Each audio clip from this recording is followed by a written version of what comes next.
Welcome to Lean Into Leadership, where we lead the conversation about anything and everything leadership related. On today's episode, Dr. Glenn and Romel'o join the show.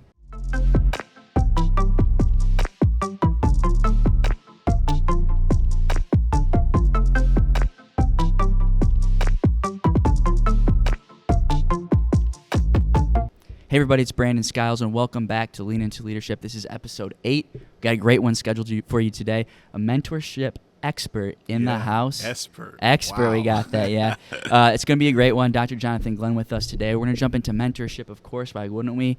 We talked about that on some previous episodes as well, but it's super important to leadership and to your development, everything about that. Also, too, servant leadership a little bit, and also how to build your confidence as a leader as well. And we'll touch upon that. So before we jump into the actual questions, I got a brief little intro about Dr. Jonathan Glenn here. Previously has served as an assistant director in the Multicultural Academic Student Services Department here at CMU. Also assistant director in the Leadership Institute, CMU, and the Associate Athletic Director of Student Athlete Leadership and Development over in CMU Athletics. Did way too much. Way too much, nah. And also currently serves as the Director for Diversity, Equity, and Inclusion at Alma College and a representative for Title IX, or coordinator for Title IX. Oh, yeah. Also on top of that, Dr. Glenn has mentored so many and recently been a part of a TEDx conference speaker series. So, Dr. Glenn, pleasure to have you on the show here. How are you doing today? I'm doing great. Good to see you and the team here. Just very, very excited to help and just give my little wisdom as much as I can today. Well, we appreciate you being here. Real quick, too, something we haven't done before on the show. Quick story time. So Romel'o, when we got Dr. Glenn over here scheduled for video, he's like, man, I want to be the one to interview him. Of course, right? I was like, that's a great idea. Some great content. And, we're talking about mentorship. So maybe we can actually see a mentor-mentee relationship established today on camera. That'd be cool. Really excellent. That'd be really cool, I think, content. So I'm going to pass it on to Romel'o today for the interview. I'll see you in a little bit. I promise that, too. But Romel'o's going to take it from here. How you doing, Dr. Glenn? I am doing well. It's Friday, and I'm still alive. Yeah. I'm really excited to do this. Awesome. Yeah, same. All right, so before we jump in, I just kind of want you to tell me a little bit more about yourself and things like that from your personal perspective. Yeah, thank you. Again for thinking of me, to be here. A little bit about me: Saginaw, Michigan, born and raised. All my family is there. My two sisters are now in the South. Little sisters in Tennessee and big sisters in Greensboro, North Carolina, and they're over the snow. So I like seasons, so that's why we stay up here. 3 degrees from CMU. 2006, got my degree in teaching. Taught middle school for a while. Don't miss it. My second degree is in Native American history. My master's, I got that here with a dream of wanting to have a PhD in history, to be a history professor.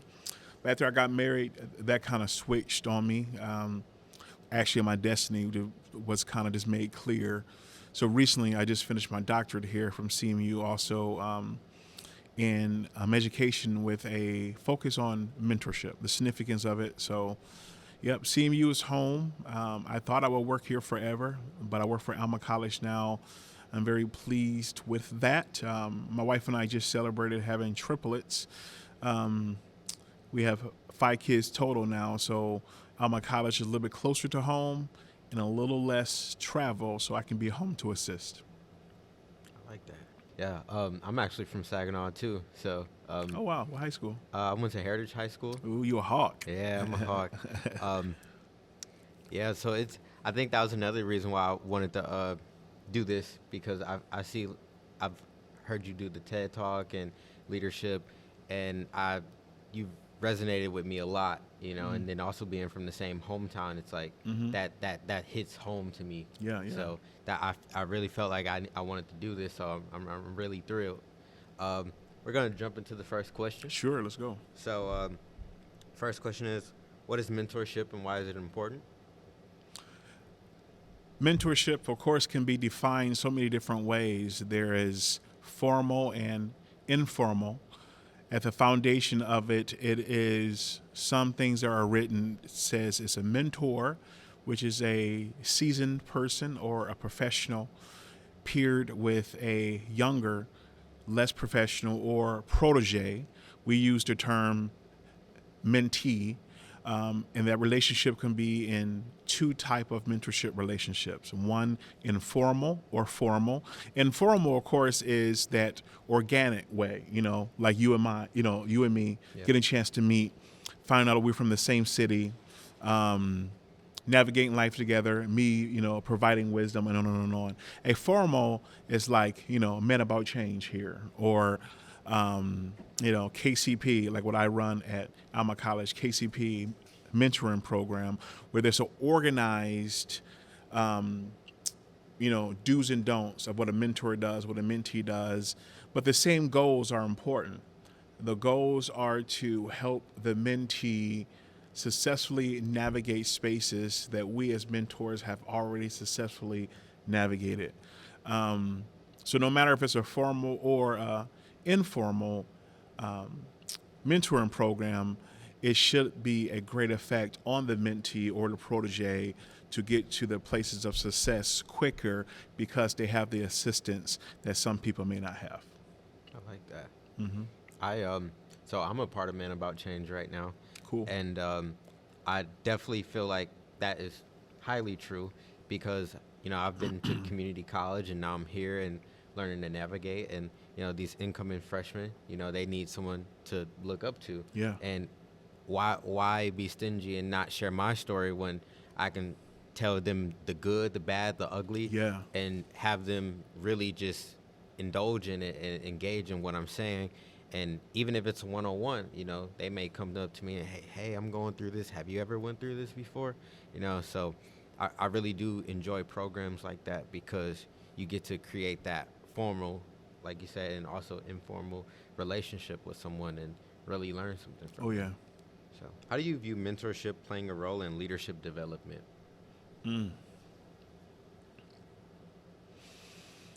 That's a good question. The aspect of leadership demands a level of mentorship, especially for someone like me who navigate campuses on a higher level. So when I lead students, the goal is for the student to become better at what they do, especially from the aspect of leadership. I also teach leadership theory at Alma College. Shout out to Dan Gakin, who taught me a ton on leadership theory, and to the point where I'm able to teach it on a higher level at a different institution. So the power of leadership is it walks hand in hand with mentorship, because as a leader, I want to prepare my mentee to be the leader that they may not see that they are. Yeah. A good mentor can look at their mentee and see potential that they may not see. So as a mentor / leader at a campus, when I'm meeting an athlete, I remind them that they're more than an athlete. When I meet a student who dreams at a certain level, I remind them that they can dream at a higher level. Because that's what my mentors have done to me. Listen, I say this story all the time. President Davies is one of my mentors, and of course he is a leader. A leader of a Division I institution. And one of our mentor / protege meetings, he asked me what I wanted to be when I grew up, and I said I wanted to be a vice president of student affairs, and he looked very disappointed. And when I asked him why he looked disappointed, his response to me was, because when I look at you, I see a university president. I see a college president. So leaders, as they mentor their students or their peers, it's important that they also give the opportunity to say, you can also be a leader. Yeah. There's no gatekeeping when it comes to leadership. I can't stand that. Right. Don't call yourself a leader if you're gatekeeping opportunity. So this was a president saying to me, you can do what I do.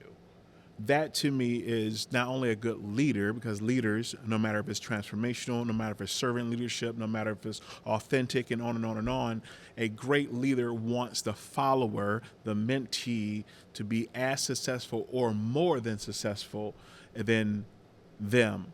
Several of my mentees received their doctorate before me. I was not intimidated. I celebrated them loudly, because that's the whole reason why I'm out here doing my leadership thing. Yeah. I want students like yourself, students like B, to outshine me. I'm not trying to gatekeep experiences. For those who do that, I would question if they truly are leaders. And I also question if they truly are mentors too. I really appreciate everything you said.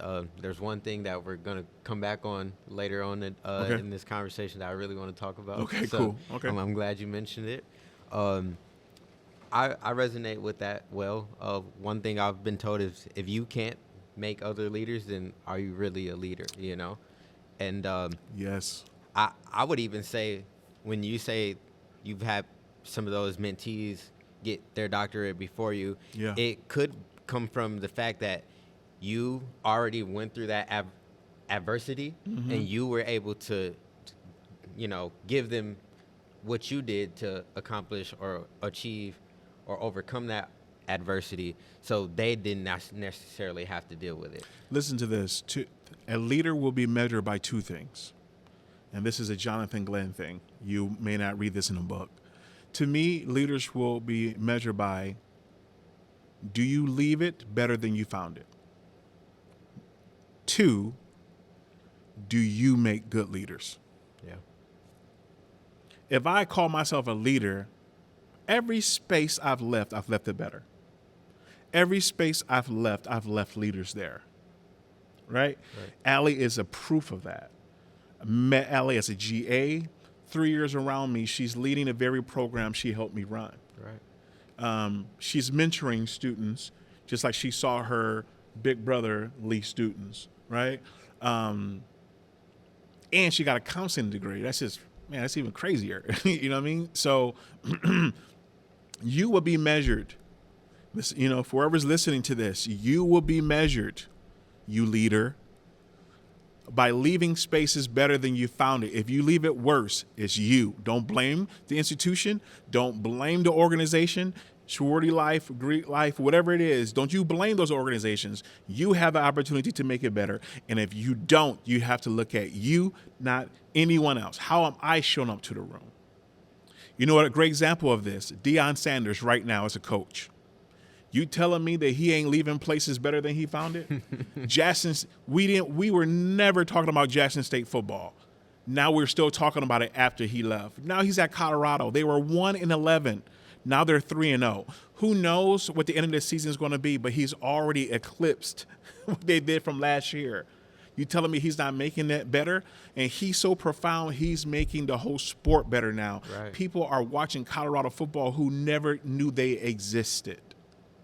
I'm not saying everyone out there who's listening to this have to be a Deion Sanders, but if you're not showing up in spaces to want to make it better, what the heck are you doing? Stop calling yourself a leader if you are assimilating and everyone looks the same way around you. That's garbage. Second, are you creating good leadership around you? If you are a junior or senior, you're watching this or listening to this, if you are the president or vice president of a student org right now, if the student org breaks down after you graduate, that's a problem.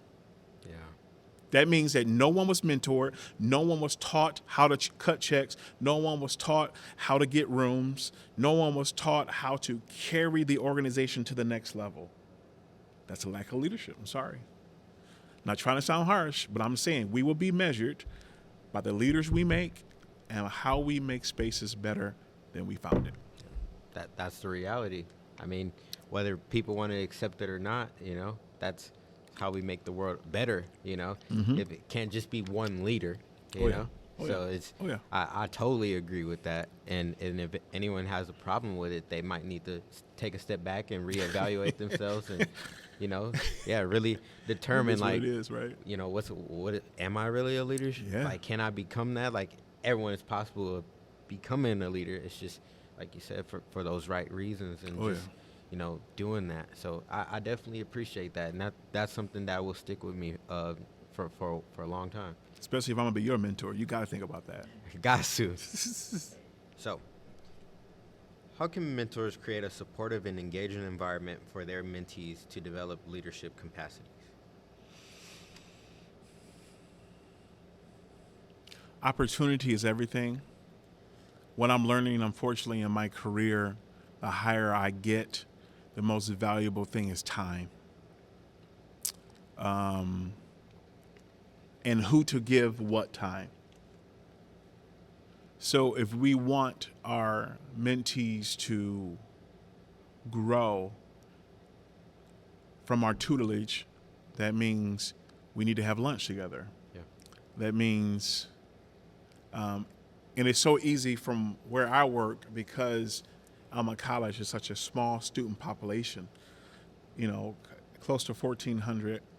So that means I can walk down a hall and see a mentee, and just that 10-minute conversation could be a successful outcome.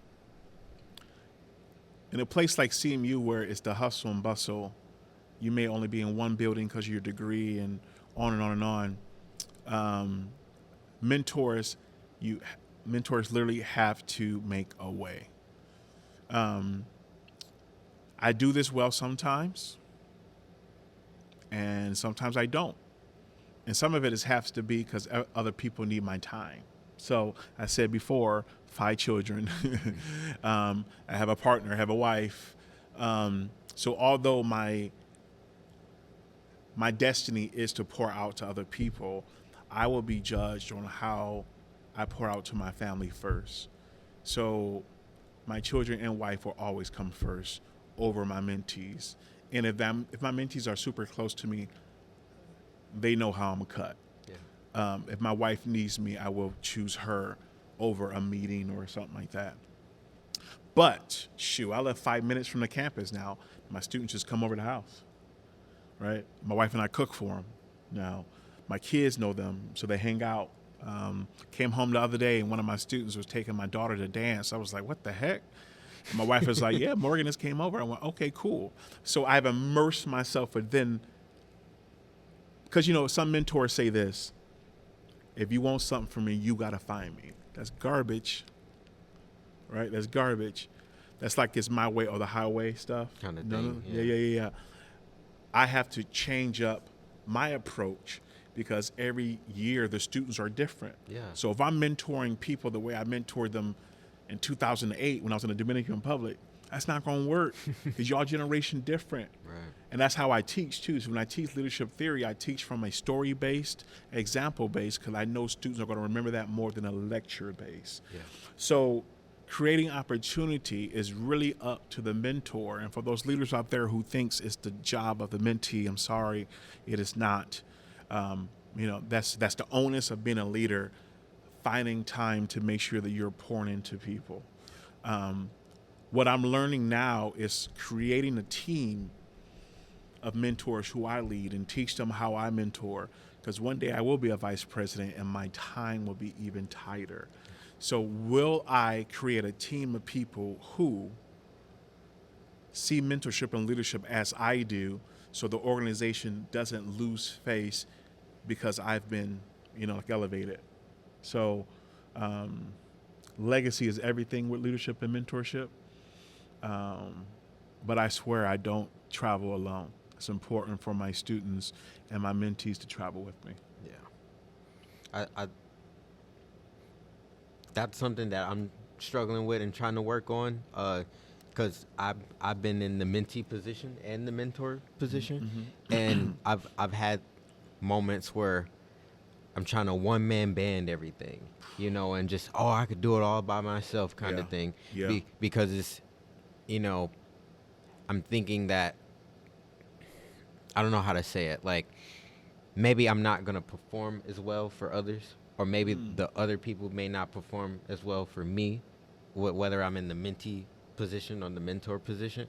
And sometimes I need to just take a step back and go, I need to learn how to, still be myself, but learn how to adapt with whoever it is that I'm working with. Let me tell you this, 2 things. One, a great leader is a chameleon. I had a professor tell me once, because I was a good leader, I need to take my talents back to Saginaw, and I need to use them there. Garbage. A great leader can walk into any circle, any age, any religious ideology, any gender identity, no matter who they are. You walk in the space, and you should be able to lead the room. That's a great leader. Good leaders are not put in the box, right? Right. So we have to be chameleons, meaning the way I walk in a room and talk to middle school students is different than the way that I walk in a room and I talk to a room of doctors, or if I'm talking to a room of athletes. I have to be a chameleon, not fake, right? Because, you know, some people, oh, Glenn, that's fake. No, it's not fake. It's called being smart. Because a real leader, I literally should be able to walk in a room and lead the room. I am a multi-generational leader. I'm a multicultural leader. And everybody's not called for that. I do understand that. I do want to throw that caveat out there. Everyone is not called to lead all peoples, but I am. You know what I mean? I work at PWIs, bro. Predominantly white institution as a 6'1", 300-pound big black dude. If I don't do this well, I'm not hireable. Right? So even though I love working for my people, man, I love working in the diversity space, be the example for people who look like me. I also should be able to walk in a room with all white individuals, all Asian individuals, all Native American individuals, and be able to lead them and have an understanding of their experience. Right? So we should not be a one-trick pony. No. We should have a tool belt equipped to lead anyone who's in that room and be intimidated by none. Right. Have a doctor in front of your name, have a reverend in front of your name, have a esquire at the end of your name, president. I don't give a crap, man. I'm going to walk in that room. John Glenn has walked in, man. Stuff got to switch. Stuff got to change. You know what I mean? Yeah. I know exactly what you mean. And even me, like, just growing up, I've been the only in the room. And sometimes when I was the only in the room, I would ask myself, okay, what can I bring to the table? If I'm the only in the room, then, hey, I got something to give to these people that they may not even think about, you know? And I've seen that go a long way for me.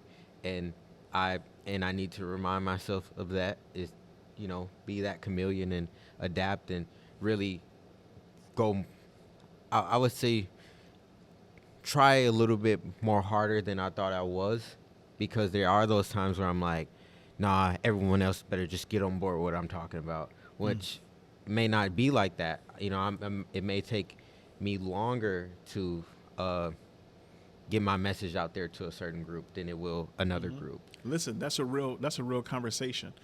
I am a Christian male, heterosexual male, and I navigate space where there's not a lot of that.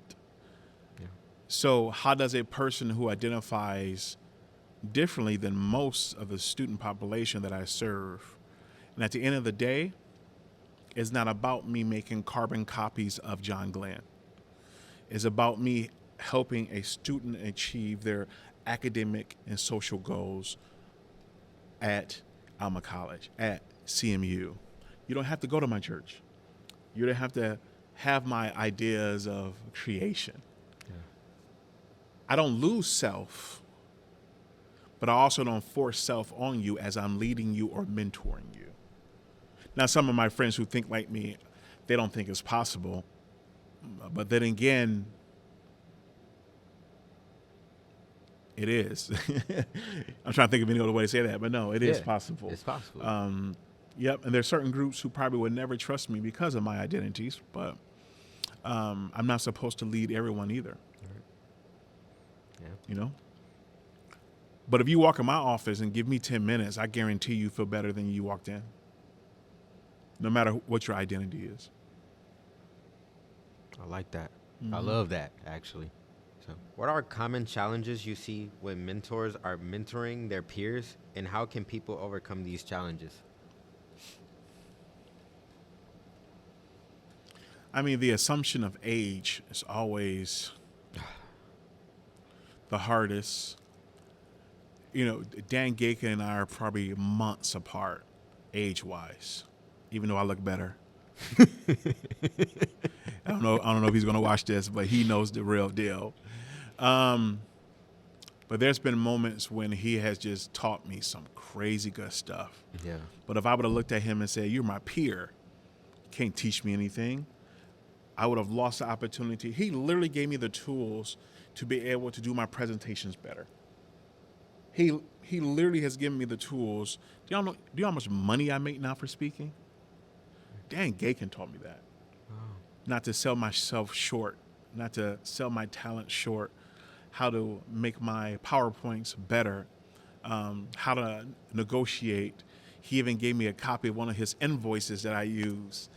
And if I would have stopped all of that because he's my peer, I do believe in having older people in your life to help lead and guide you. But one of the best mentors you could have could be 1 year older than you or the same age.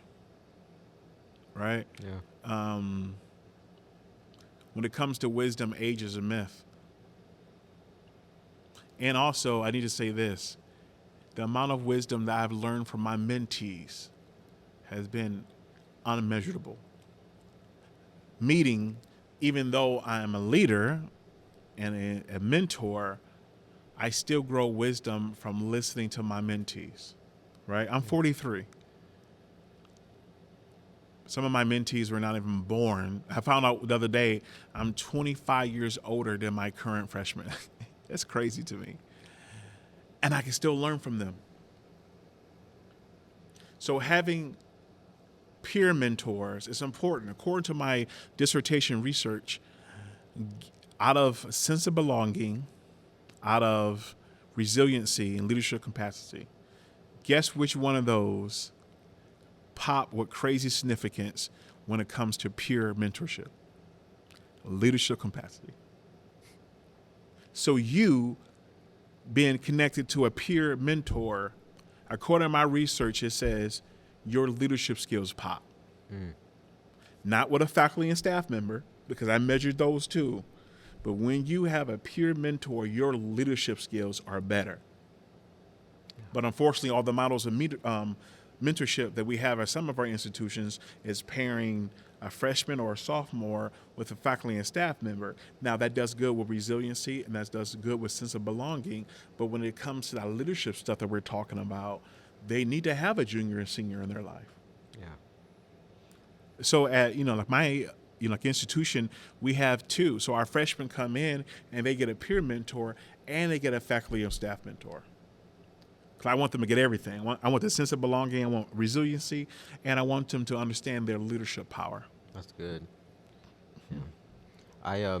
One thing you said, and how do you allow yourself to learn from anyone? Like, how do you, I know it comes with open-mindedness, but like, what's the best way to approach that? If someone who's 25 years younger than you and they want to teach you something, like, how do you go about that? And kind of as you think about it, there's been times where I've felt like I knew too much, and I'm like, man, let me stop having that mentality. Like, I know I can learn something from someone else in the room. Let me stop acting like I'm the smartest in the room when I know that I'm not, because I can learn from anyone. I'm laughing because that's me all the time. Yeah, and it's just like I have to work on that, because everyone has something of value, and that's always been so hard for me to do, is let my guard down, or however you word it, and just learn from whoever. Just be a lifelong learner. If anyone opens up a statement by saying, "Let me teach you something," I'm very leery of those people. Like, if you have to announce your wisdom, that's weird. Most of the stuff I learn from people comes out naturally. Yeah. Like I met with an 18-year-old today. She's crying in my office and feeling homesick and relational stuff. And she began to speak to me. And as she's speaking to me, these little wisdoms are coming out of her. I'm like, oh my gosh. But it didn't start off as a moment of wisdom. Right? You ever been around people who cook? Yeah. My grandmother and my mother was amazing cook. My mother, she sifts her flour. So she puts her flour in a sifter and she shakes it, and whatever's supposed to come through goes through. Whatever is not supposed to come through is stuck. That's how we must approach every conversation. There's times when people are talking to me, I'm like, yep, this is pure garbage. I sit there and listen, but it goes right through the sifter. And then there's these little nuggets of wisdom that comes out of random people. I can be in the subway. I could be watching a TED Talk. And it's going through the sifter. There's something just gets, oh, wow, that's deep. I listened to a couple podcasts of ministers. T.D. Jakes is one. And there's another one called Dr. Tony Evans. Everything this man says gets stuck. Like, he just speaks my language. Yeah. There's some people who talk. Nothing. But I give them the chance, right? So, we all have ownership of what we allow to get stuck. My mother says 2 ears, 1 mouth. You should filter with these more than this. As a leader, definitely. You should be a great listener. A listener not to respond, but a listener to understand. That's what creates the best conversation across difference. You shut your mouth and you listen to their experience. I had a woman, she was one of my parents when I was over the Max Scholarship here years ago. She told me, stop teaching my daughter so much about multiculturalism. It's going to change her. I said, ma'am, one lesson from Jonathan Glenn shouldn't change your daughter, or the foundation you build is not strong. I hear one person from the History Channel to tell me that the aliens built the pyramids, and all of a sudden I believe it. Are we that mentally weak? I don't mind listening to someone who is absolutely different than my understanding. Oh my gosh, you're a Christian. You listen to an atheist. They're going to change you. What? Am I that mentally weak? Right.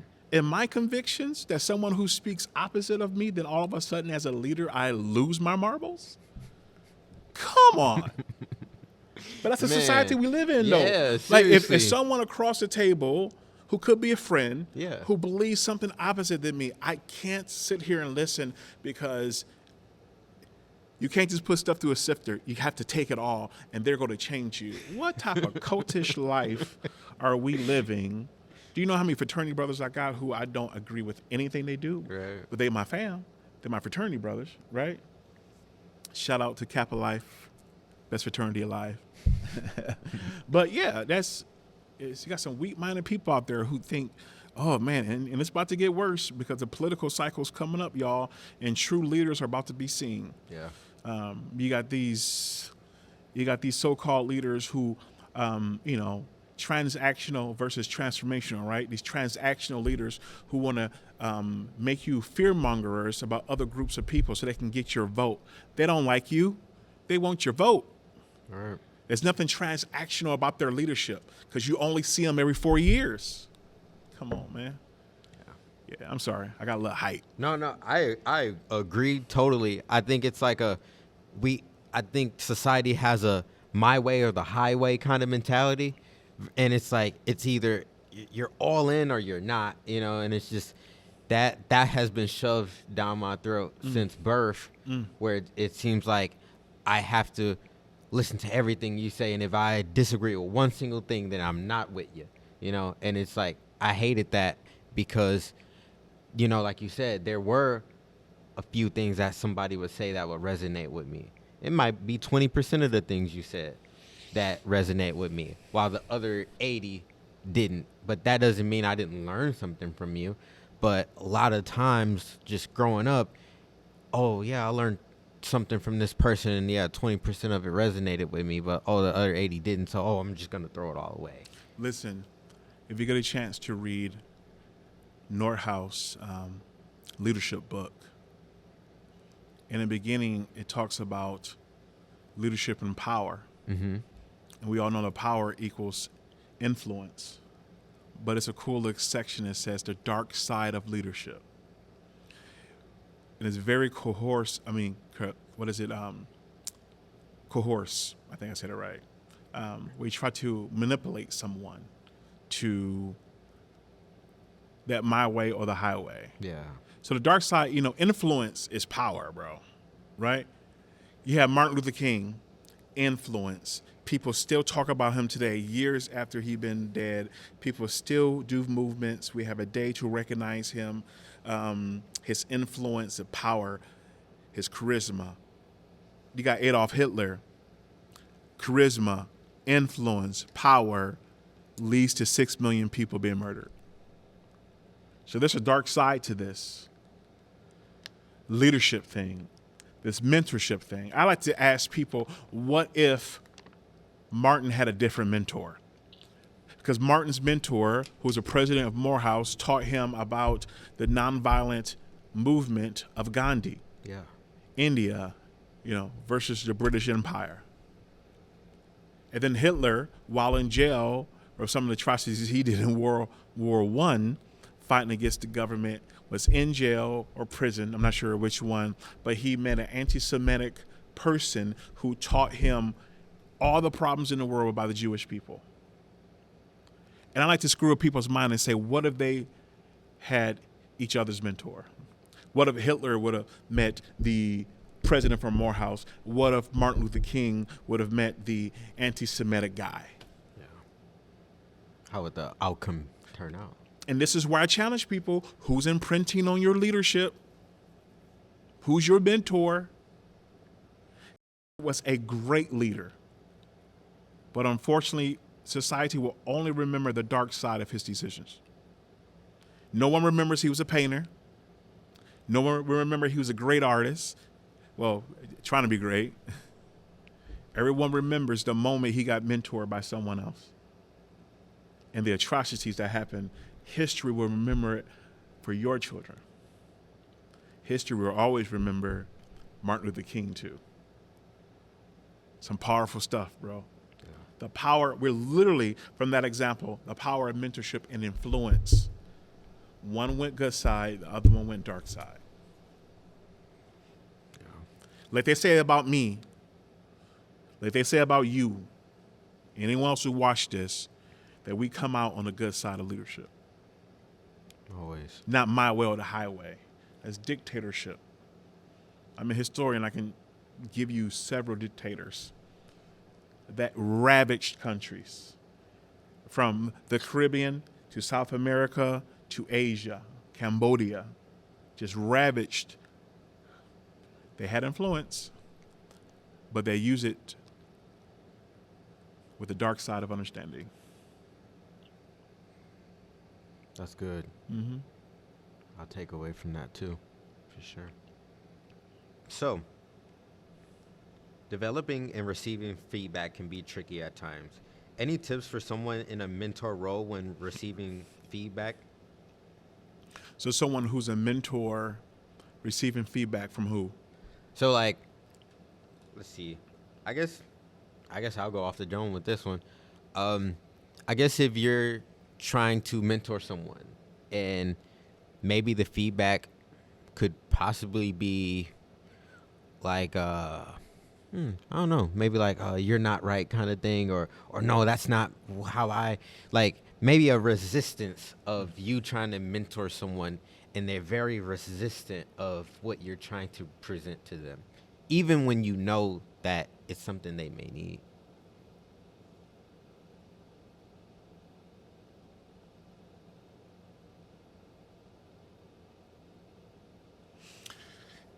I'm sitting here because usually when people talk to me, I start thinking of examples, and I see several students crossing my mind now. And I would say this: it depends on how I have established the relationship. Relationship is everything. That dictates how deep I go in, how shallow I keep the conversation. If you are a mentee that we've just been established, I don't go hard on you. If you are a senior, I go in on you. Right. Because you about to leave my presence. You about to go to grad school. You about to go to work. You about to... So I need to give all I can for that moment. And there's been times when students haven't agreed, but I always set up the foundation that you can disagree with me. So it's already established. Right.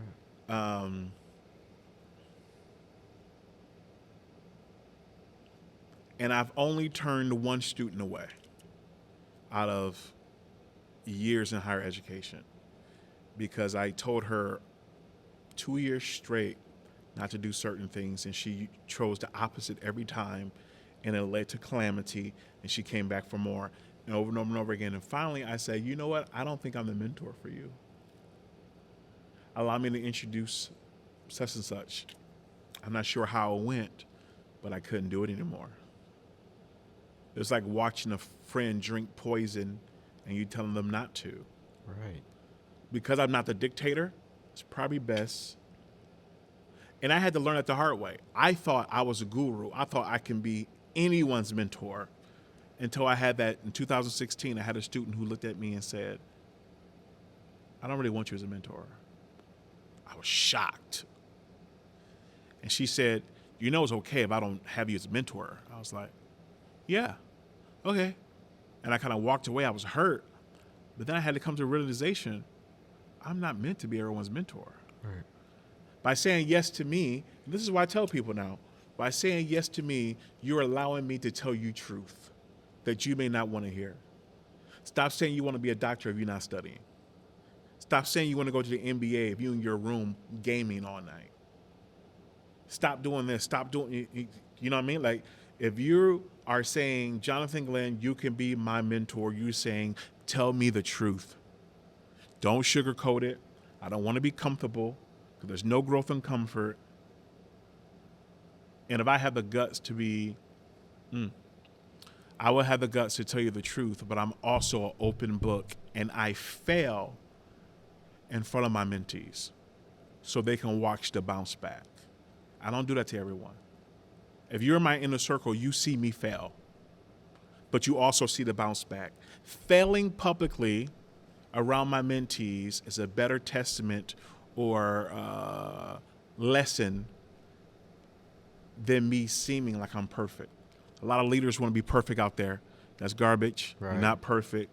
Watching a leader who you love and trust fail and then bounce back shows you when you fail, you can bounce back.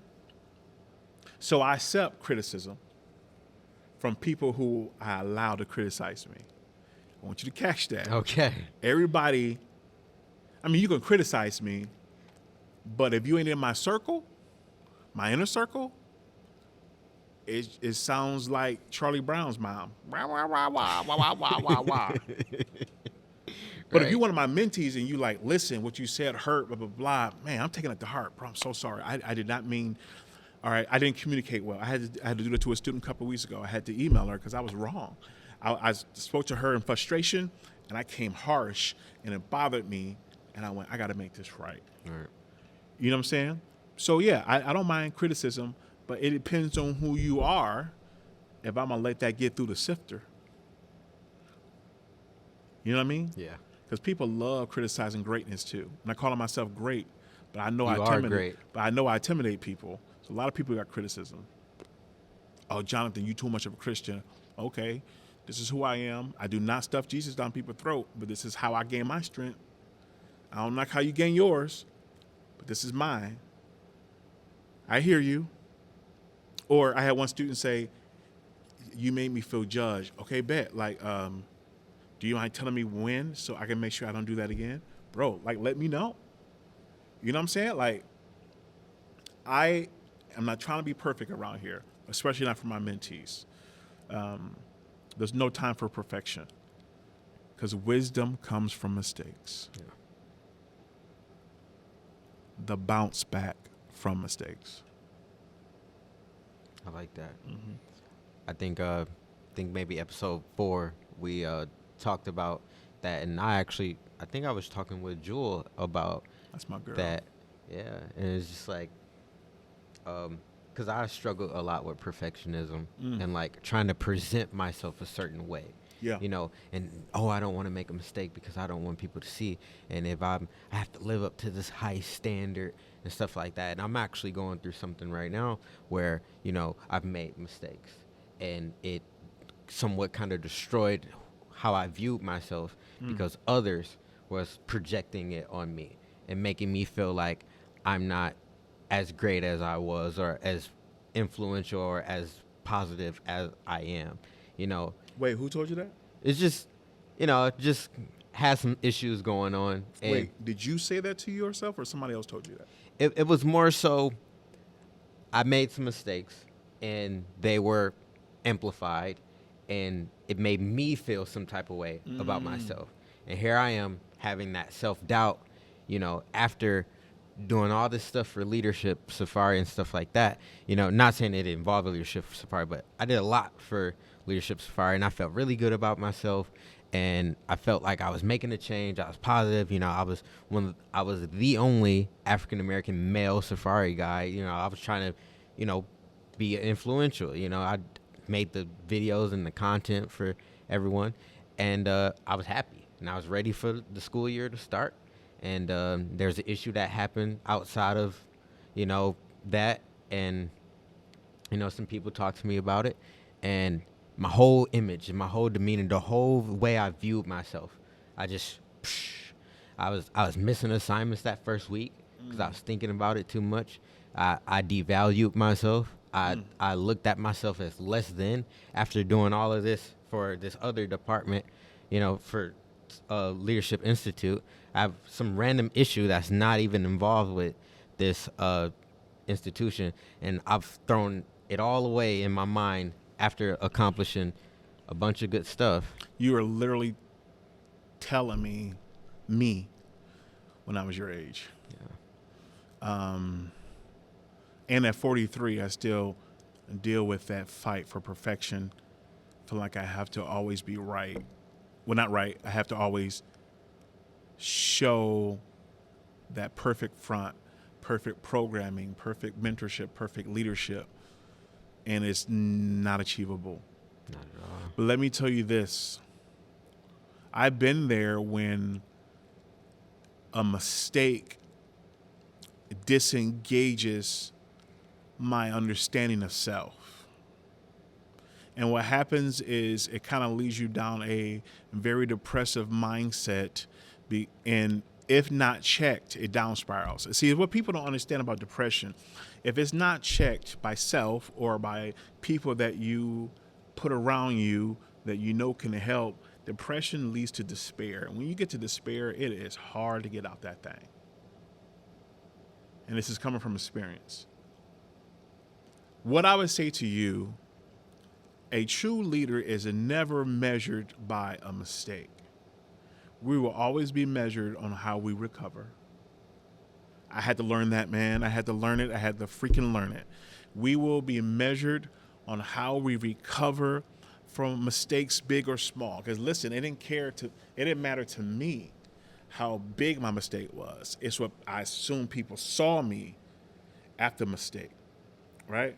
John Glenn ain't really that hot like we thought he was, blah, blah, blah. They weren't saying it to me. I was just, I was portraying that. So I married someone who I gave a license to recognize my triggers. Alice recognized when I believed the hype too much here. And she knows what to say to get me out of it so I can get my bounce back. All right. Because as a leader, we can't be down too long because we got people that we are leading. Right? And listen to me. Anything emotional, don't you believe that? Right? Emotions will lead you down the wrong path real quick. Right? And this is from a person who have mastered messing up. I mastered it. If you could just put mess up, it'd be a picture of me right next to it. But I have mastered in the last 10 years of my life my bounce back game. My bounce back. Man, if I did something wrong, all of a sudden I start eating bad. All of a sudden I don't work out anymore. Like it would literally hit every aspect of my life. I wouldn't communicate well. My love language would be gone. All because I messed up as a leader, and the fantasy land that I created in my mind of how people saw me was not reality. In reality, people make mistakes. And if great leaders are around you, they help you take those mistakes and you turn them into opportunities of stories. In my world, we call them testimonies. I love when I speak in church because the foundation of when I speak in church is from me conquering one of my mistakes. Yeah. Not me arriving like I'm better than you. No, it's from when I messed up. Let me tell you when I shouldn't have done this in a relationship. Let me tell you when I used to talk reckless about women. Let me tell you when I just would say racist things about another race when I was 17, 18, because in the locker room it was funny, right? That's why I don't believe in the counseling, when you cancel people, bullcrap, because that means that you don't allow a fresh, untapped leader to become that. If you were to judge me by 17, 18 version of me, I don't become Dr. Glenn, bro. I don't become better at what I do. And because I was an idiot in the locker room, now I can walk into locker rooms and say, listen, don't do it. Right. It does not go down a good path. So to whatever mistake you did, my friend, you either get bitter or better. You can't be both. I like bitter or better. And no one want to be around a bitter leader. Right? So better demands action steps. So I made a mistake. People may have seen it. I've been corrected. My boy used to tell me there's always room on a humble bus. Always room. And you get in that humble situation. Yeah. And you focus and you say, bet. Yep, I messed up there. I take my L's. That won't happen again. And that's how I handle it. Oh, that won't handle again. Oh, man, you forgot this. Bet. That won't happen again. I don't make too many mistakes in the same area. I make mistakes, but not too many in the same area. Right. All right? I want you to remember that. Bitter or better. Put that on everything. Put that on your mirror. Wake up in the morning after a mistake, and you look at that. Will I be bitter from this or better? Right. There's no growth in bitterness, man. All right? All right. Thank you. Mm-hmm. All right, so we kind of touched base on this, so I want to go more in depth, but how can mentors assist mentees in developing emotional intelligence and interpersonal skills necessary for successful leadership? Because, man, I got to work on my emotions.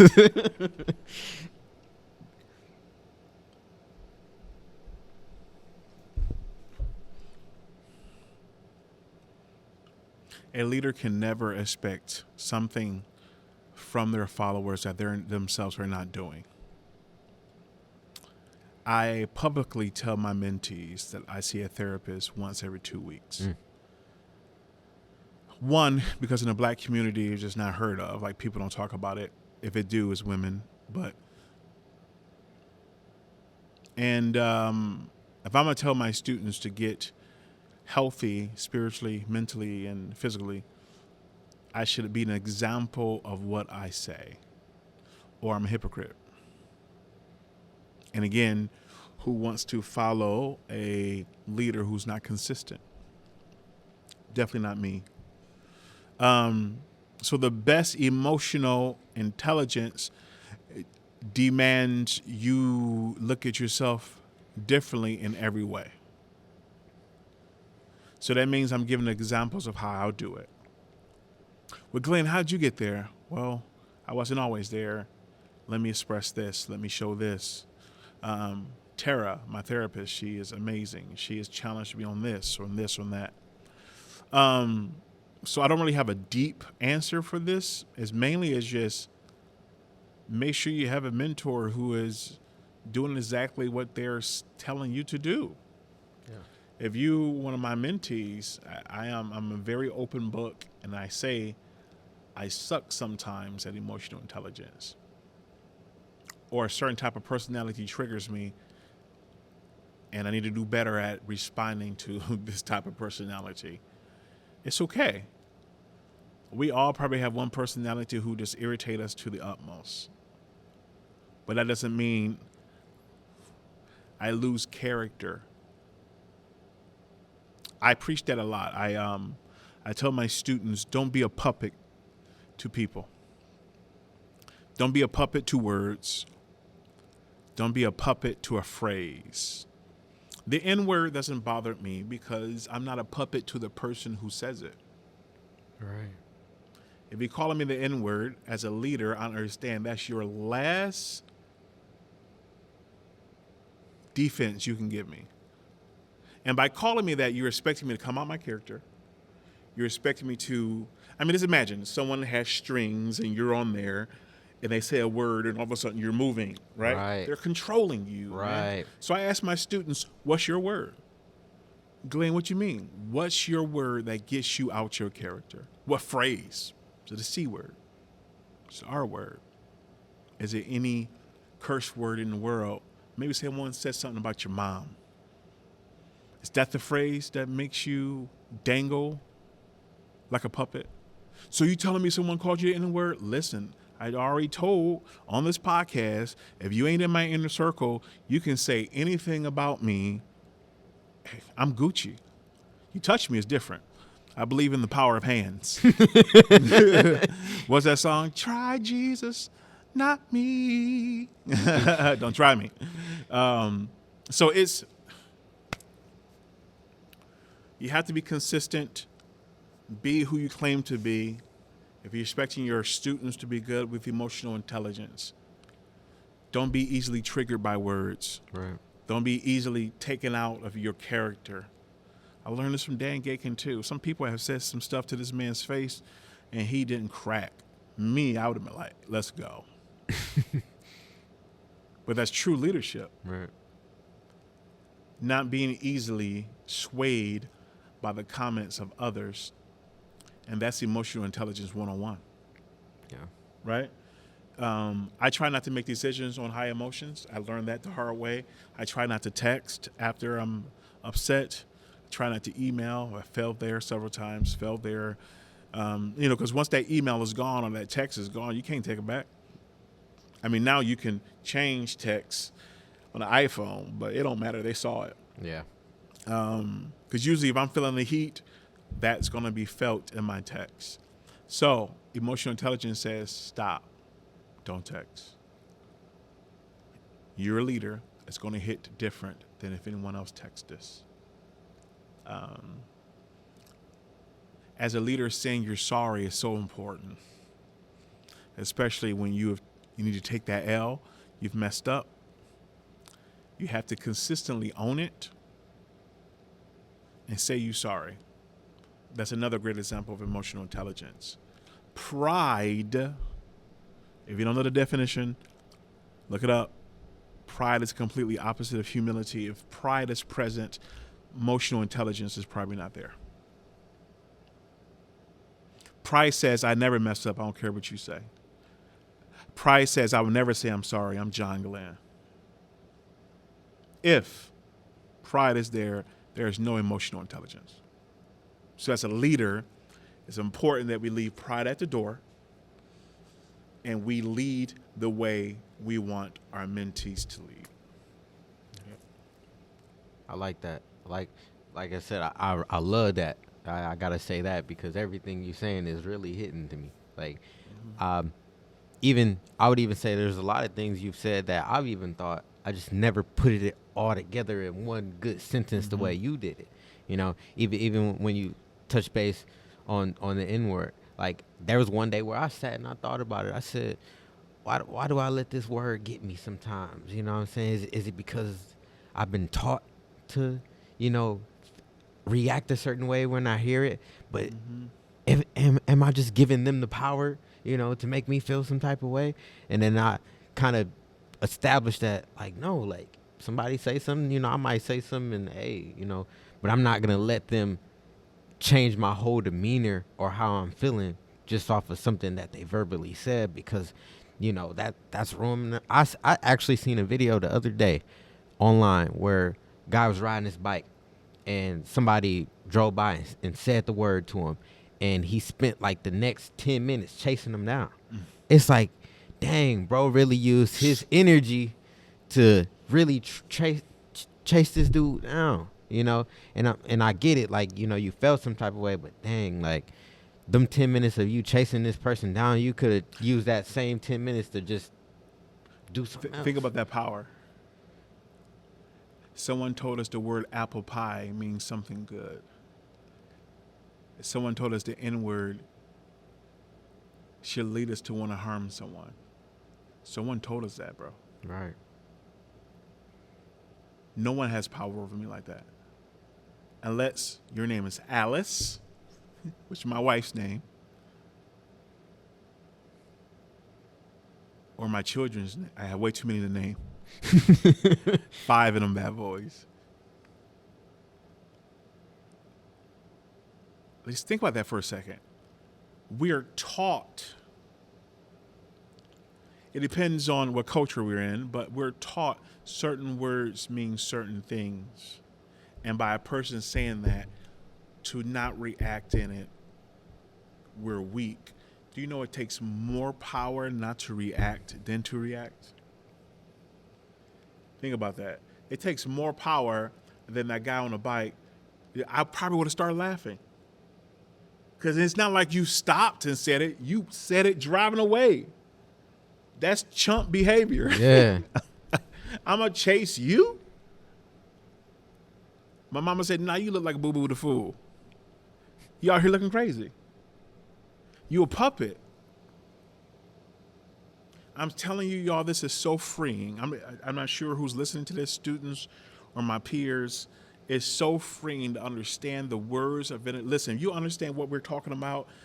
Twitter don't upset you anymore. You understand what we're talking about? Facebook posts, IG, none of it, Snapchat, none of it irritates you anymore. Someone calling you out of their name, they're trying to get you to lose all your leadership skills, to lose all your education. They want to dictate your next move, and that's the ideology of a colonizer, right? They want you to, and the moment you don't, Ooh. it's different, right? The power, like, you don't dictate how bro, what? You can call me anything. I don't care, bro. I just don't care anymore. I'm done. Now, you mess with one of my mentees, it's different. But me, words? You're not supposed to lose core values over words. You're not supposed to lose your leadership ethics over words. Screw what these people say. Core values are not t-shirts, so you take them off and on according to the situation. They're either you or they're not. So what are your core values? And apparently, what word takes you away from them? Apparently. Yeah. And we all got to work on not being easily irritated by someone's word. When I was in the Dominican Republic, I started learning Spanish. Well, my students started telling me off in Italian. So I learned that. They started telling me off in other languages, all right? So I know insults in a lot of different languages. And none of it works. And it's just, don't be a puppet to society. True leadership is you allow who dictates how you feel. And that circle, y'all, shouldn't be like this. It should be very, very small. Thank you. Mm-hmm. This is a simple question. All right. What's servant leadership? Maybe not simple, but. Servant leadership to me, of course, there's some great definitions out there.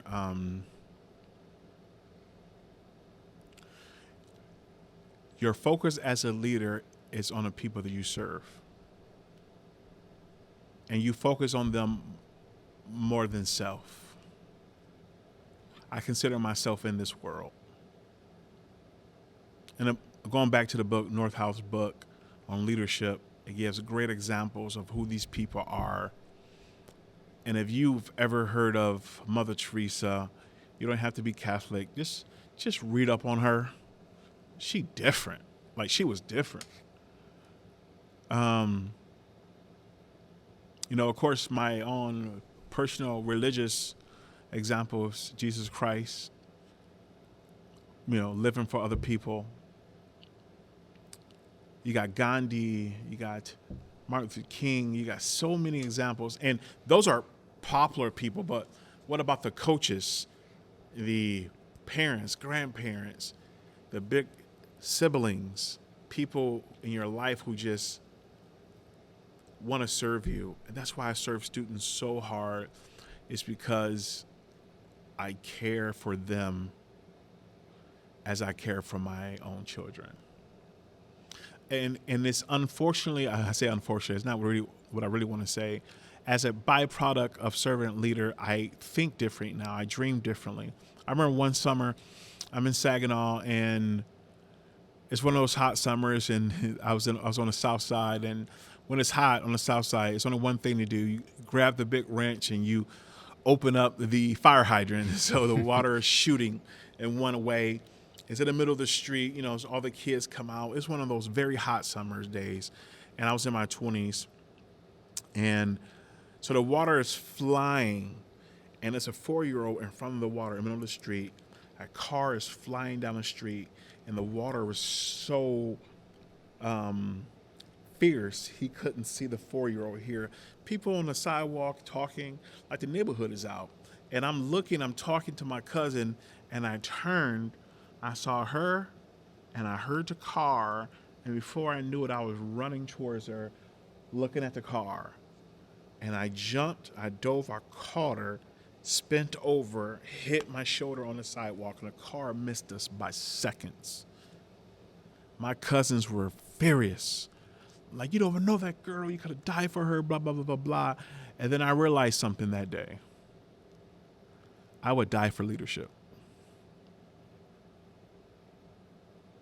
The version of me, if that girl would have died, is worse than if I wouldn't have tried. Right. That's what a servant leader is. And I said this in my class the other day. My students like, what? I ain't dying for no one. I said, well, that's what separates me from you.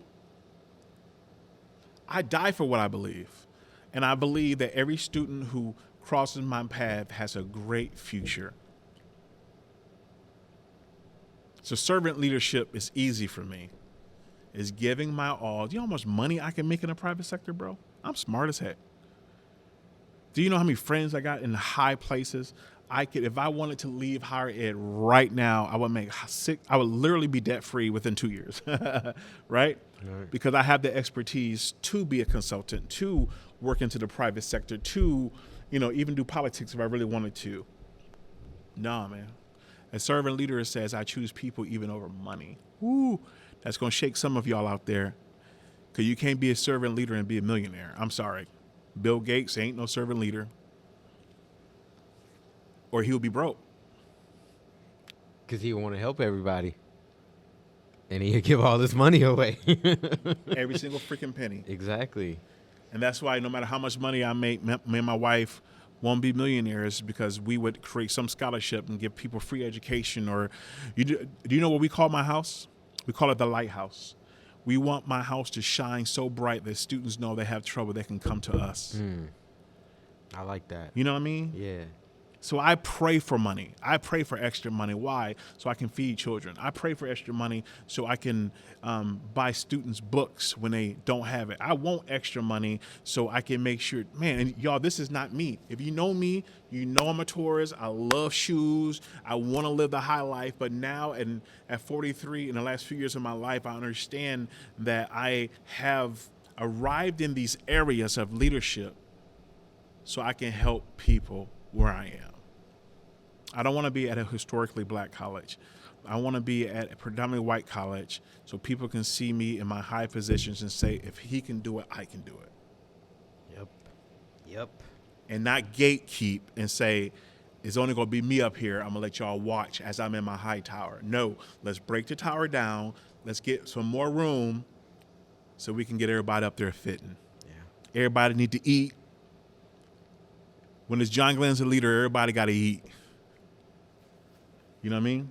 Servant leadership. Everyone eats before you eat.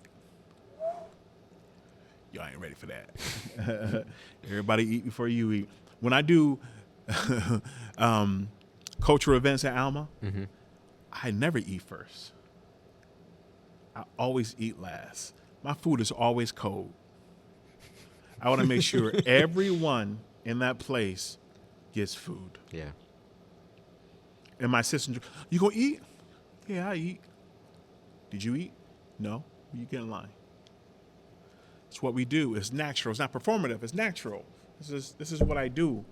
Take care of people. And what's crazy, that's the woman I married. I was so opposite of this, but being married to her for 13 years has turned me to true self. That's a whole nother conversation and podcast, but who you are connected with, partner with, married to will dictate how your leadership pops in the future.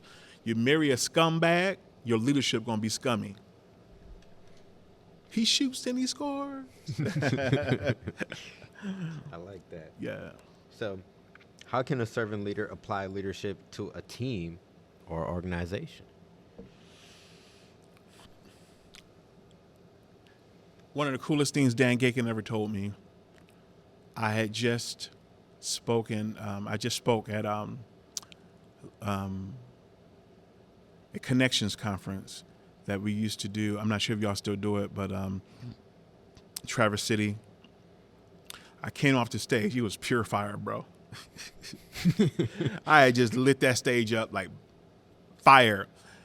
And when I came down on stage, he grabbed me and pulled me to the side. And he said, "That's why I effing hired you." I went, servant leaders hire people who are better than them in areas and aren't intimidated by their leadership. Bro, my previous boss wouldn't allow me to do half the stuff Dan let me do. I can relate. Bruh, I'm working with Dan. He was letting me be chaplain on the football team. He was letting me go out on speaking engagements. He was letting me teach, man. Dan let me grow, bro. Yeah. And there's certain stuff that listen, my first safari, one of our main speakers didn't show up because of a plane. He said, "All right, you ready?" I was like, "What?" "Yeah, you got a couple hours to prepare. Let's go." I went, "Okay." He could have done that. Dan Gakin's one of the best speakers I've ever seen in my life. He looked at his team, looked at me and say, "You go." Bro, I love this dude, right? Because who I am today, that confidence was always there, but no boss had ever gave it to me. And a dude my age did. It don't make it sense, bro. Right? So when you building a team, it's okay. I'm struggling right now because my assistant director just got hired, at U of M. If I would have asked her to stay, she would have stayed. But a good friend sees her trajectory and say, "You go," even though she's the greatest logistics person ever. I'm a dreamer. She makes sure I can afford it. So now the organization is lacking her. So I'm struggling a little bit. So I'm in the process of hiring, and we have to hire someone who's good in logistics. I don't need to be the logistics guru. I don't need to be the servant leader guru. You build a team of people that are good in certain areas, don't micromanage, and allow their power to pop. Right? Right. If you ever watch a good football team, you got the head coach, you got the offensive coach, defensive coach, special team coach. The head coach is not good if he's micromanaging everyone. He allows everyone to do their job, and those are the best teams. So as a servant leader, I'm going to do my thing. But I'm going to hire people who are better at the things I'm not so good at. It's called protecting your blind spots, right? So a servant leader can lead a team. You just got to make sure you got some crazy good hitters out there with you. Yeah. So during Safari, you did a speech, and I was there, and I listened to it, and I really liked it. And one thing you said is there's no comfort in growth. And I really want you to go in depth with that. Because You don't want that? I want it. I don't know if they want it. Because in a way, I get it a little bit. But Yeah, a lot man. of people don't. Mm-hmm. And I feel like they need to hear that one. I said that at Alma, her mother works with me. She's in HR. She said, "Oh, yeah, my daughter can't stand you." I'm like, "Why?" Because of that statement. People love comfort. Love it. They love Netflix and chill. You know what I'm saying? They love dating from apps. Ooh. They love texting people because they don't got to say stuff face to face. People love comfort. They want to lose weight without doing the things they got to do to lose weight. Listen, I'm in that journey right now. I probably dropped 60 pounds in the last year. Do you understand that didn't come from me eating what I wanted? That came from every day this summer, working out from 7 to 8, coming home and showering, and then going to work, being tired, playing with kids at night. But I forced myself the next morning to go every single morning, working out with strength coaches. I spent so much money. So not only is it not comfortable in the physical, it's hitting my pockets because I'm paying this trainer, because healthy food's expensive as heck. So I'm out here buying salads and buying all this, this organic stuff. But I'm not able to wear certain things today without that work. You can't walk in the gym and just grab 100 pounds. You got to start off little by little by little. Comfort is a dangerous seat to be in. Comfort will lead to your potential dying. Comfort will lead to your leadership light dimming. Comfort will lead you to believe that your stuff is always the truth and not allow other people to challenge you to grow your truth. Listen, comfort is the opposite of success. And as a leader, your worst enemy ain't the devil, it ain't the white man, it ain't any other entity. Your worst enemy as a leader is the version of you last year. That version of you that screams and say, settle for your success last year. I always ask my students, especially freshmen coming in, did you peak in high school? I need to know. If you ain't gonna put on no work here, I don't know if I should mentor you, because I want to mentor people who are not satisfied. That's like me saying that my success is over because I became doctor. What? No. I have to grind more now. I got credentials in front of my name now. I got to make sure that I get that VPC. I got to make sure I become the president one day of an institution. I have to make sure these things happen. It does not happen sitting down comfortable with my title now. We get too comfortable with current success. Current success should be celebrated and then managed on how we can use that to get to the next level. If you got breath in your lungs, if you're listening to this, that means there's more time to grind. Settling. Someone told me at my institution, I want to graduate. I want to find a job to work from home and make 6 figures. What type of life do you think this is? You want to work from home and make 6 figures at 22? Bro, let me learn. Show me the roadmap. I want to get there too. But it's not possible. Maybe in the future, after you grind, after you live a life of being uncomfortable, people can't stand this conversation. And I'm okay if you don't like me. I don't need new friends. I'm 43. I don't need it. So the truth is, if you have mentors or leaders in your life telling you to find comfort, that's garbage. You find different people and you learn from them. It's so uncomfortable because you don't want to say stuff across race, different, or, make a mistake, right? Because the world's going to cancel you. That's garbage. Find new people. Study abroad. Live in other countries. If you're from an all-white city, go to the inner city. Stop going to just the resorts in the cities. Go to the capital. Find out different languages and try new foods. I just heard a study on NPR that smells actually help people to reverse dementia. So if you grow up in a life and the only thing you do is salt and pepper, you're going to have to up your nose game, because the smell of curries, the smell of other spices, is literally proven that it helps fight dementia, because smells create memories of past times and travels. You don't get that staying in your state, staying in your city. You have to leave your spot. You got to go out. You had to have a passport. You know what I'm saying? Comfort is, I'm not who I am today, comfortable, right? I went to a 98% black high school, and then I went to a PWI. Ain't nothing comfortable about that. But I dove into it, made it mine. I ate up CMU when I was here. I was on homecoming court. I was in SGA. I joined Greek life. I was in RAMA. I, had a job. I played a band. I played for his house, played for a local church. I did everything you can think of. And I had a job on campus. And I was dating a couple people. A couple. My wife ain't gonna see this, is she?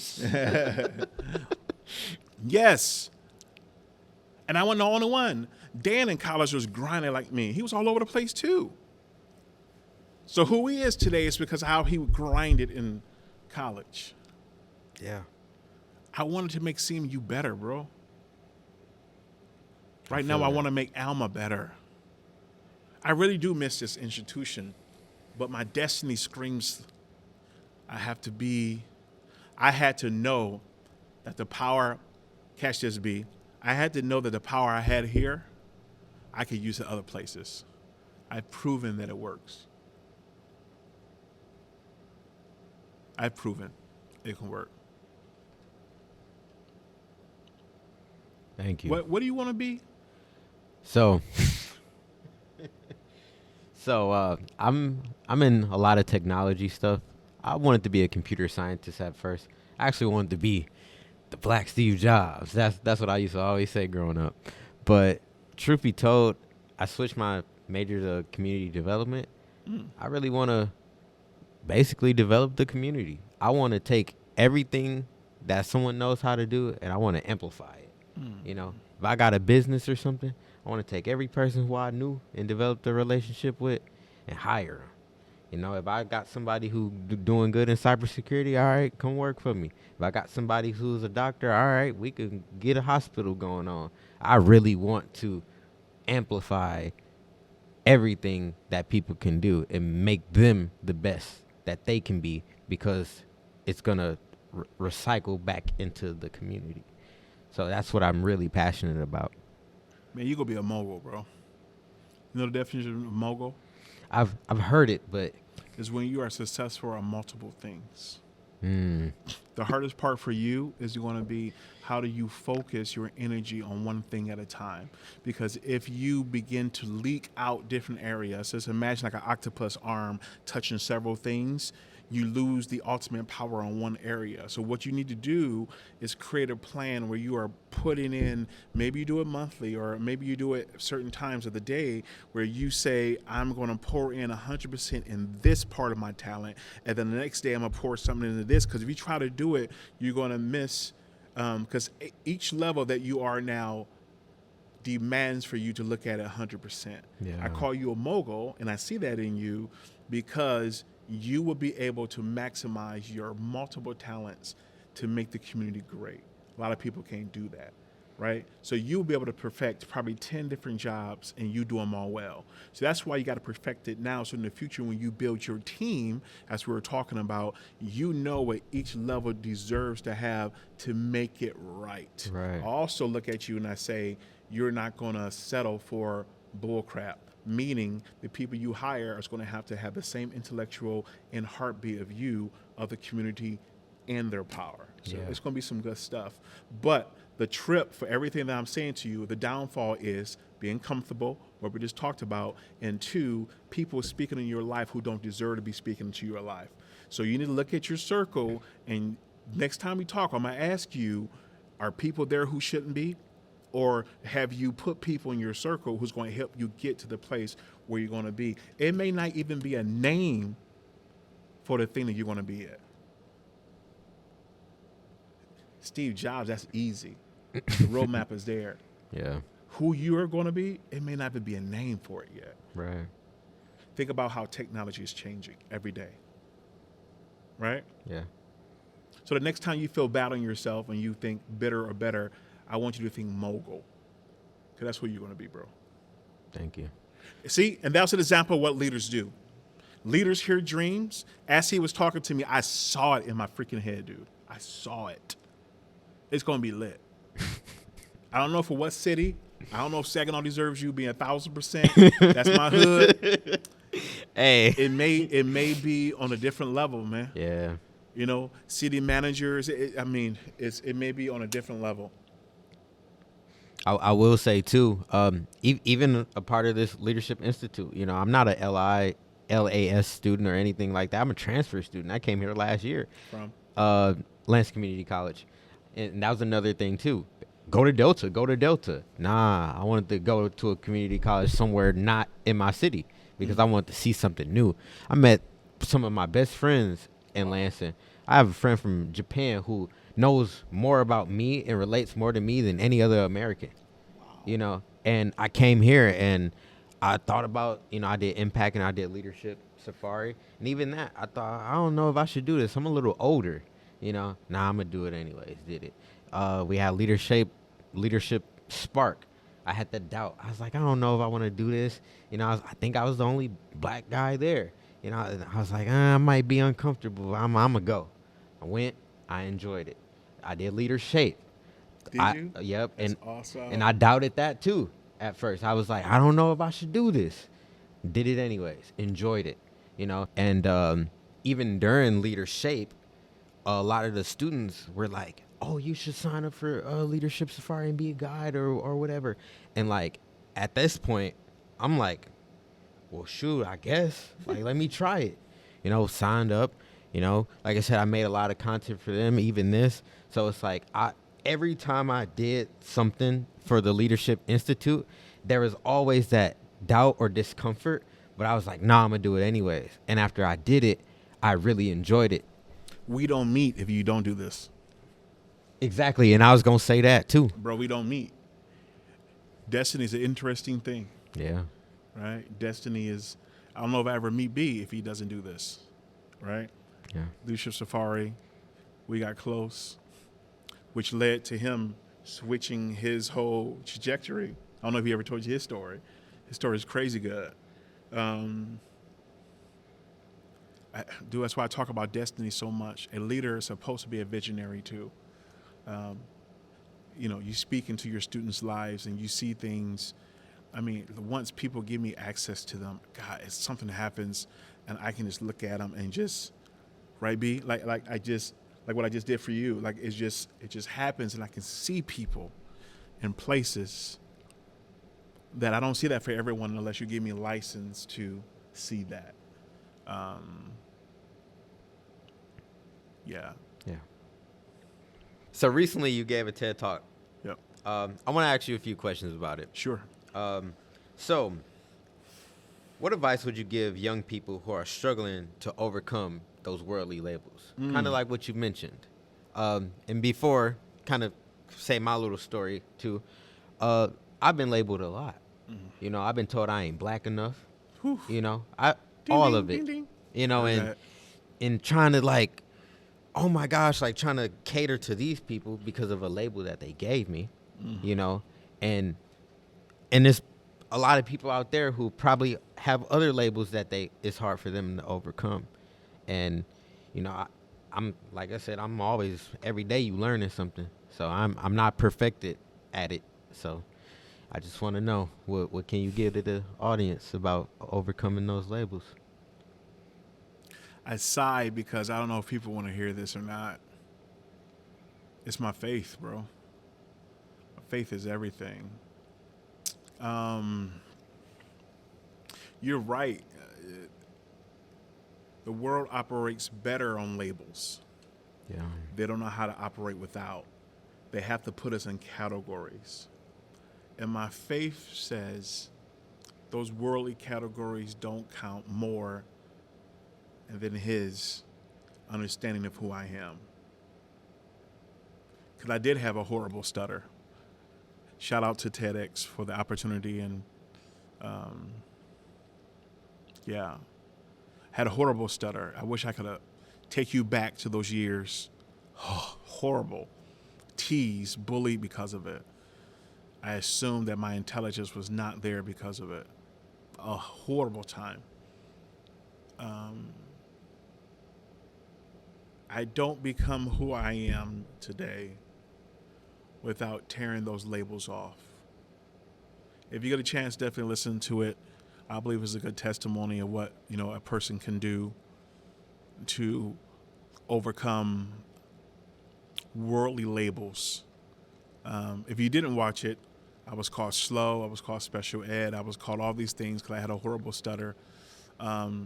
Speech teachers had certain classes in other buildings, and it was rough.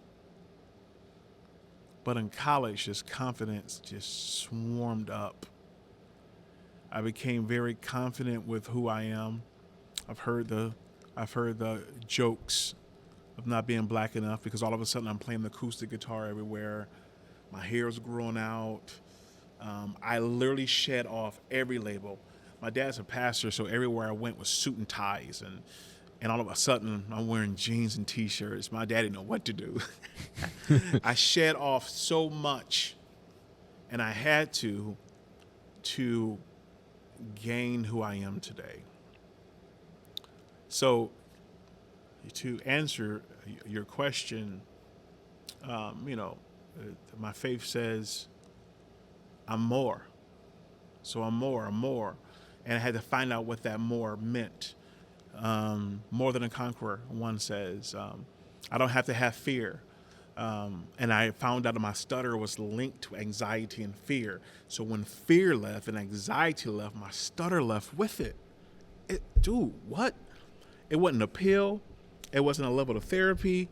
When I recognize I don't need to have this, that fear itself jades truth. So once I attack that head on, the stutter left with it. I got my first A. I was like, you gotta be kidding me.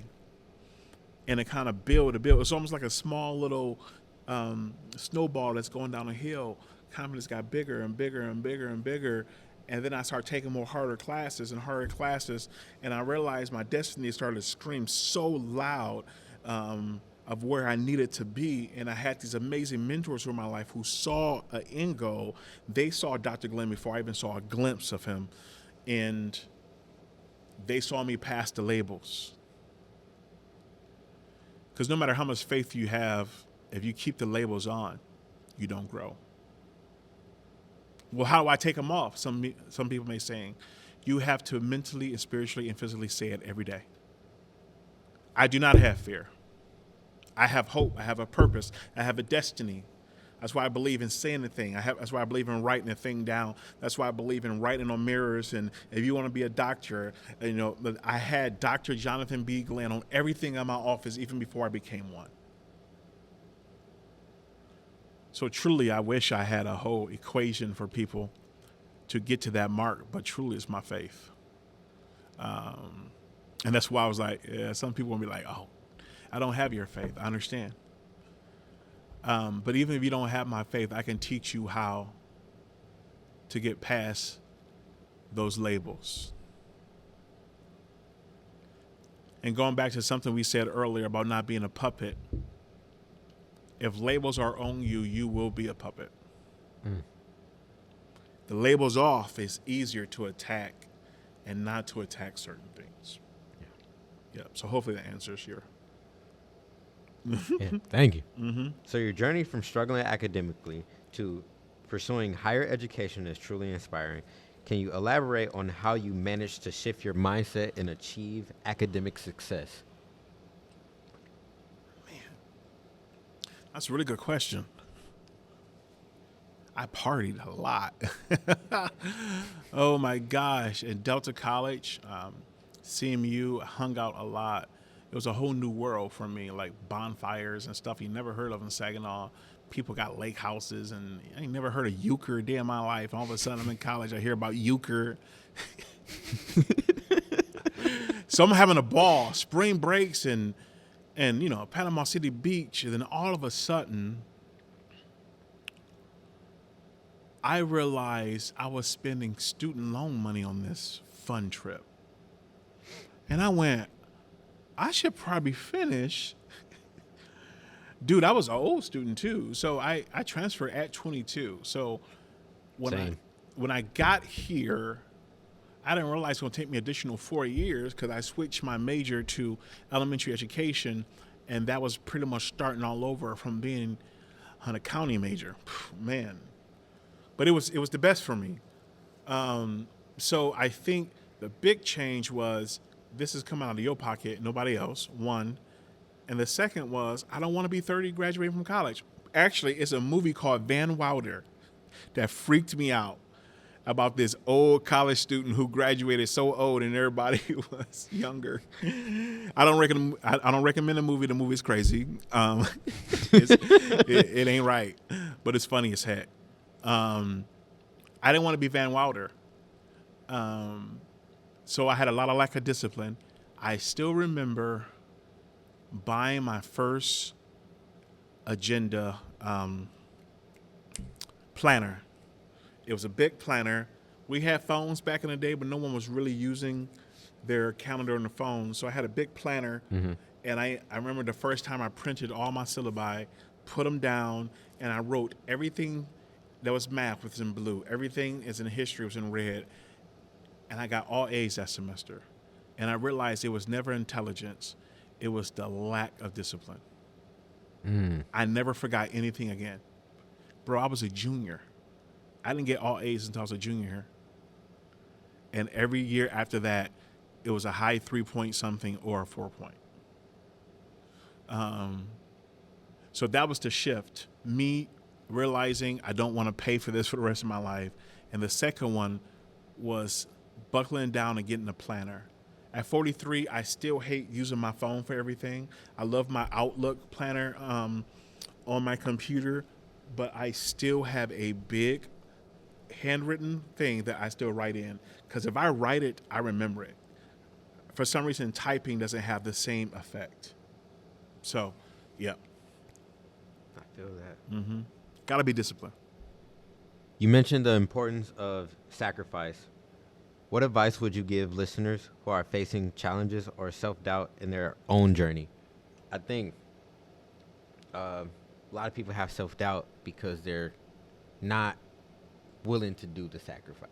You know what I mean? Not willing to get rid of the partying and get rid of the drinking and get rid of the smoking and doing this every single day. Then the next day they wake up and they having doubts about academics or their journey or their goal, but they're not even taking the step to make a sacrifice and getting rid of all that stuff or whatever it is that's stopping them from pursuing their journey. So that's kind of how I see that question. I'm about to be very transparent. I love smoking weed. But I don't smoke weed anymore because my leadership demands it. I haven't smoked since I was 23. I think about it a lot. But I sacrifice. I don't touch it because I don't. One is the example. Two is my consistency. I love wine. I don't indulge in it a lot because of what I just said. As a leader, there needs to be a standard. Not perfection, standard. And sacrifice gets you to the standard. Right? I love to date women. I got married. I don't date women anymore. Right. One. I love to buy shoes. Guess what? I got 5 children. They got to eat first. Yeah. So sacrifice, it's not a moment of sacrifice. It's a lifestyle of sacrificing. Yeah. I like to tell people this. Who in your life is important enough for you not to receive your destiny? What addiction in your life is important enough for you not to arrive at your destiny? What leaf? What is it the Jackson 5 or the J5 we call it back in the day? Is it Jim, Jose, Jean, Juan? Like, who is it? Who or what is it that is important enough for you not to achieve your goals? Because remember, success for me is dying with nothing left. Success for me is saying my mission is complete. I can pass on whatever to my children. My son is my oldest too, so my son gets to carry, the family name as I'm leaving this life. What have I sacrificed to show him the right way to now lead the family in my absence? Or am I selfish enough to say, you know what, I love smoking weed so much, I'm going to spend my entire income on that. I'm going to watch my family crumble. I'm going to watch my career crumble. I'm going to watch my destiny crumble and my mentees lose faith in me because I'm going to be addicted to that green leaf. Yeah. And no hate to anyone out there who does it, but my standard says I can't. I just can't. So sacrifice is different for other people. I don't know what it is. And my sacrifice doesn't mean you have to sacrifice in the same way. I'm a leader enough to know that. So if you hear me say, no, I can't drink that, or no, I don't do that anymore, it's not judgment towards you. It's the standard I make myself live by to be accountable to people who look up to me. And that's not for everyone. I understand. But weed is not important enough for me to not arrive to the end of my destiny. Because I have a very addictive personality. If I go back to it, I may not be able to let it go. Yeah. I know myself very well. Y'all know yourself. Right? Yeah. Got to know yourself. I know myself. If I start flirting with people again, I'm going back to the old self. Remember who I said the old enemy is? The old version of you. I can't go back to that dude. Yeah. Yep. So standard is everything. And it really depends on where you want to go in life, I guess. Yeah. I see a lot of parallels with what you said.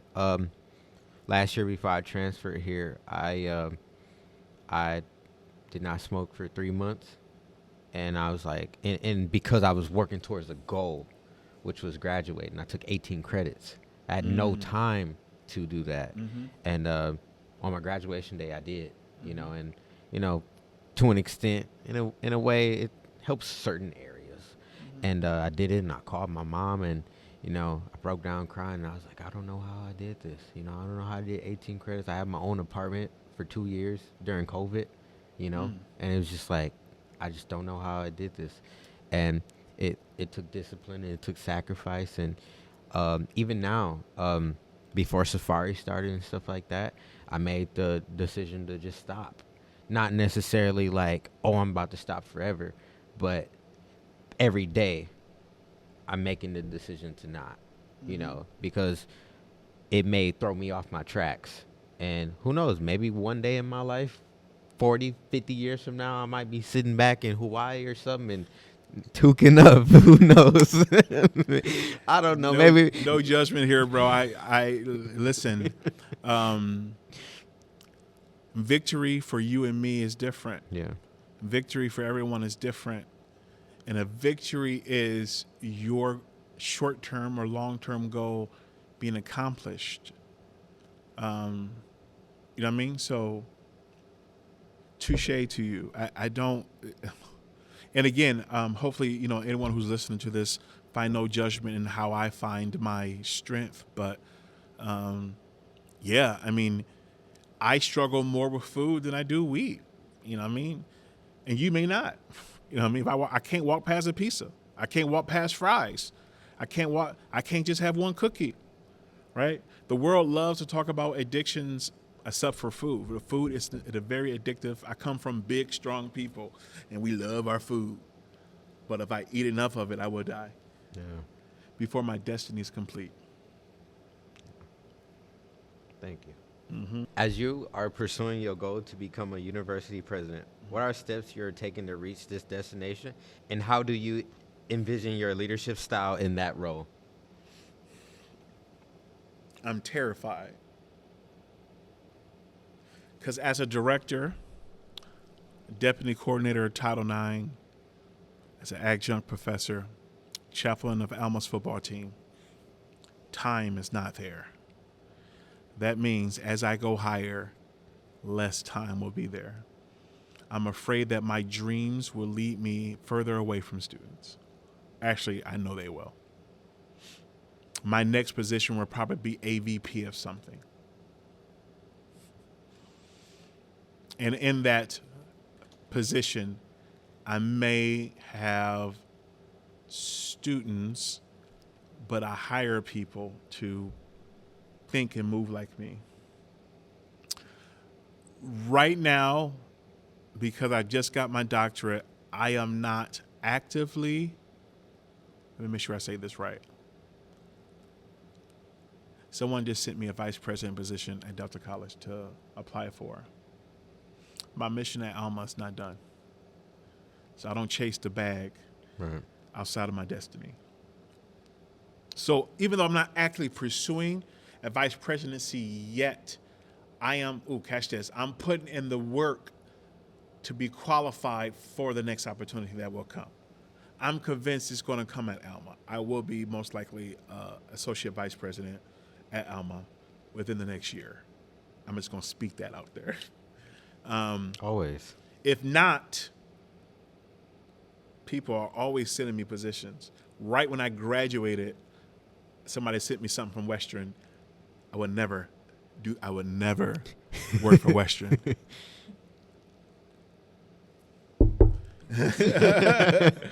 A vice president position. So it's there, but man, if you learn anything from me, you do not want to arrive to your destination too early. If you arrive to your destination too early, two things will happen. One, you will destroy your destiny, or your destiny will destroy you. The roadmap from where I am today as director to get to my VP, and then from there to get to my presidency, will teach me how to handle it when I'm there. Right now, I'm learning things that will prepare me to be a VP. As an AVP, I will learn things that will prepare me to be a VP, and on and on and on. I have a friend right now who is actively trying to get me to apply for presidencies right now. There's some on the D3 level that I'm qualified for, and I could become a president right now. In my mind, there's no freaking way I could get it, and it could destroy me and my family because I'm not ready for it.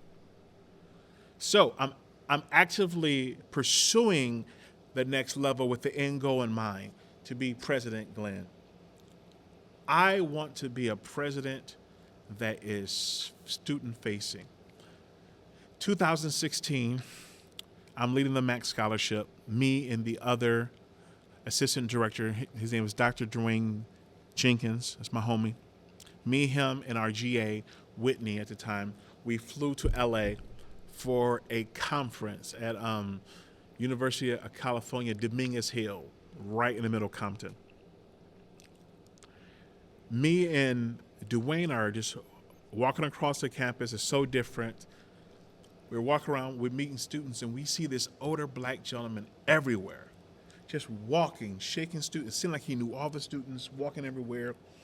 We didn't think nothing of it. Eventually, we're at the conference, and he walks up to me and Dwayne. He doesn't know us. It's very obvious he knew everybody else. And he walks up, and he's talking to us, he's greeting and shaking our hand, and we're like, letting him know, yep, we're from Michigan. And he's, oh, that's so cool, blah, blah, blah. Finally, Dwayne was like, so who are you? He said, oh, I'm the president. Both of our eyes went, whoa, what? Not because he was a black man. It's because he was something we never saw before. He knew President Davies does that here and there. But he's walking around, he knew everyone, from the janitor staff and we watched it, never would have thought this man was a president. And ever since then, I said there is hope for my vision. I want to be a president. I want to do all I can at the highest level to create policy that's great for our students of all color, no matter what creed or what ideology you have. I want to be that type of leader. But I also want to be able, if a student needs me, they can call my cell phone. Because right now, half of the Kappas at Alma got my cell phone. And I don't want to lose that as a president. So hopefully I answer that. Yeah, I like that. So we normally do this thing where we have the previous guest ask a question for the next guest. And then you answer it, and then you give a question to the next guest. So it's usually called the mellow moment where I come and talk to you, but I've been talking to you all day, so Okay. we gonna do the Brandon bit. Okay. That's what's So, up. and honestly, that's gonna be it for that. So it's good seeing you. Oh man, It's it's good all my talking to pleasure, you. brother. All my pleasure. Thank you. Thanks, Mel. Great interview so far. It's been awesome. So, last week's guest on last episode asked this question for you to answer. And it was, what would you perceive as your biggest failure in leadership? And what did you learn from that and or still learning from? Ooh. My greatest failure as a leader is thinking I can do it all. And some of that stems from the lack of trust of the people you're around. And how I've grown from that is you have to build your team well. And I believe in the power of student leadership. So I have a student leadership team of 7 people that I get to pour into. I have a GA, and soon we'll have another assistant director. So we have a great team of people that I help personally pick. So now I don't have to do everything, because you can burn out, and a leader burnt out is good for no one. Mm-hmm. And I still, at 43, this is something I figured out about myself years ago. So I'm still living that truth today. Awesome. Thanks for answering that. What's your question going to be related to leadership for our next guest?